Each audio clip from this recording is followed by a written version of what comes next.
झट्टै कपालको रान सान्नानी तिमीलाई नली म घरै जान्नानी सिन्की अचार भन फुल माया देश बिचार प्रकृतिसँग रमाउँदै ठुला ठुला पहाडहरूलाई चिचोल्दै म अब लाङटाङ भिलेजभित्र प्रवेश गर्न लागिराखेको छु। अझै यहाँबाट 1 घण्टा जति लाग्छ लाङटाङ भिलेज। यो चाहिँ थाङस्याप भिलेज हो।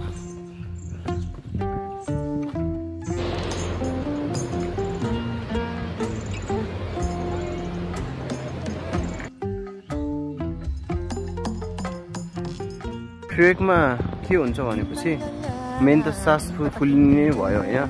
त्यसपछि खुट्टाहरू पनि एकदमै नराम्रोसँग गलिरहेको हुन्छ कि खुट्टा पनि गल्ने अनि सास पनि फुलिने। अलिकति गयो अलिकति फेरि रेस्ट गर्नुपर्ने, अलिकति हिँड्यो अलिकति फेरि रेस्ट गर्नुपर्ने। त्यो हाम्रो हिँडाइ पनि धेरै हुँदैन नि त।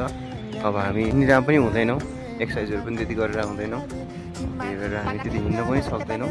त्यही पनि हामी हिँड्दै हिँड्दै बिस्तारै हिँड्दै हिँड्दै हिँड्दै हिँड्दै हिँड्दै अब यो लामो ओटकसम्म आइपुग्नु लागेको छ। यस्तो छ, ठट्ठरै छ, एकदम हिँड्नुपर्छ।